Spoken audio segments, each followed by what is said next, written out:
Parashat Aharemot. Dieu parla à Moïse après la mort des fils d'Aaron. La Torah y revient, car il fallait y revenir. Comme après une catastrophe nucléaire, l'accident devient objet d'études majeures, permet de faire évoluer les protocoles, participe du développement même de la technologie. Ici aussi, il fallait un peu comprendre et beaucoup changer ou clarifier. La formule par laquelle s'ouvre la paracha est d'ailleurs une série d'indices, façon Midrash. Après la mort des fils d'Aaron. Après la mort, nous parlerons de vie. Des fils, nous parlerons de notre chair. Des fils d'Aaron, il s'agira de la grande prêtrise. Des deux fils d'Aaron, dans cette paracha, tout ira par deux. Commençons par ce dernier indice. Tout va par deux. Les deux boucs identiques du rituel du grand prêtre à Yom Kippour, l'un offert sur l'autel, l'autre bouc émissaire projeté vers Azazel. Le sang, lieu du souffle et de la vie qui ne se mange jamais, soit pour les animaux sacrifiables, utilisés pour l'expiation, soit pour les animaux non sacrifiables, recouverts de terre.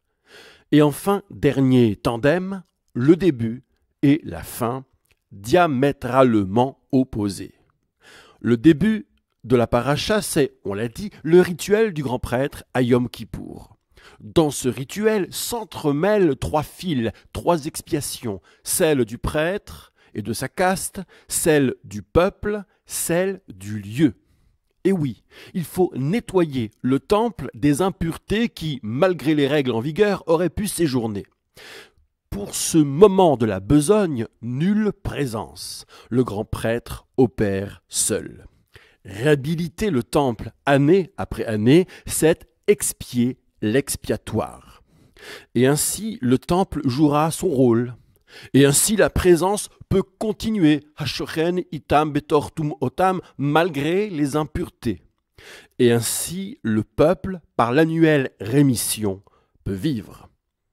Mais à la fin de la paracha, c'est tout le contraire. Il est question des unions interdites, dont seul l'énoncé est androcentré. Interdites parce qu'elles causent du déshonneur avec la femme de son père ou de son fils, par exemple, du désordre avec la femme du prochain, du trouble si l'on prend une mère et sa fille, ou réputées infertiles si l'homme prend l'homme. Rassurez-vous, un jour nous en reparlerons, ou si la femme est prise par l'animal. Notez bien que c'est un tout. Aucun cas ne peut être considéré, analysé séparément dans ce langage biblique, car c'est par tout cela que les nations qui vous précèdent ont écœuré la terre qui les a vomis. Et voilà la contradiction avec le début. Ici, à la fin, pas de rémission annuelle, pas de présence qui tolère. C'est la terre, c'est-à-dire la nature matricielle, qui réagit par la crise après que tous, terre, hommes et Dieu aient laissé filer. Pourquoi donc ces deux régimes entre Yom Kippour, une fois l'an, où l'on expie l'expiatoire, et le corps social qui accumule jusqu'à la nausée de la terre? Pour prendre un peu de recul, regardons de plus près et en silence. Ces deux registres nous parlent d'intimité.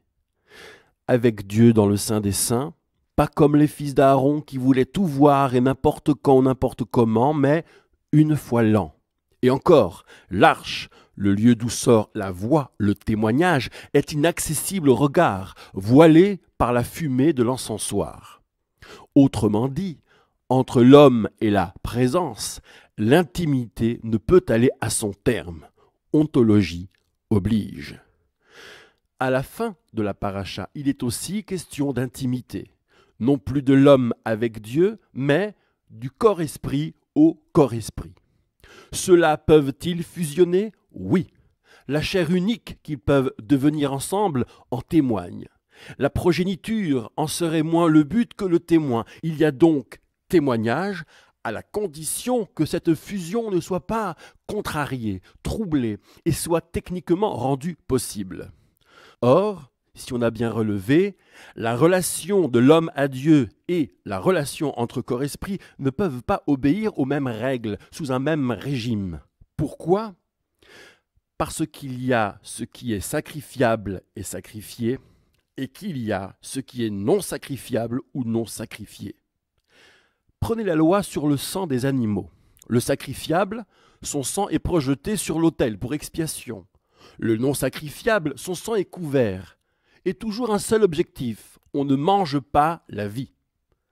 Prenez les deux boucs, l'un est sacrifié, l'autre est déconstruit. Et où se situe l'homme dans tout ça ? Sacrifiable ou non sacrifiable ?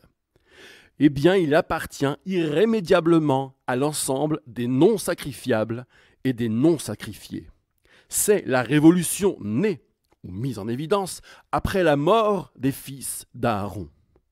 Par ces commandements, vous vivrez, assène avec force le verset d'ouverture des unions interdites. Vos enfants, vous ne les sacrifierez pas à Molech, peut-on lire au beau milieu de ces interdits sexuels. Le corps social progresse de fusion en fusion, vit de sa belle vie, meurt de sa belle mort. Il se construit selon la nature, selon la terre, et se déconstruit. Mais il ne relève pas du sacrifiable. Entre l'homme et Dieu, en revanche, on ne fait pas l'amour et on ne fait pas d'enfants. Cette intimité est un non-sens, et donc un sacrilège. Haremot Shene Bene Aharon, après la mort des deux fils d'Aaron. Après la mort, voici consacrée la vie. Des fils, voici le témoin de la condition du corps-esprit qui fusionne avec l'autre corps-esprit. Des fils d'Aaron, cette fusion est celle des hommes. Le grand prêtre témoigne qu'on ne joue pas avec Dieu à cette intimité-là. Après la mort des deux fils, qu'on se souvienne des deux régimes pour ne plus mourir par faute d'avoir méconnu sa place, mais pour vivre là où se joue de corps à corps notre intimité. Car pourtant il faut vivre ou survivre.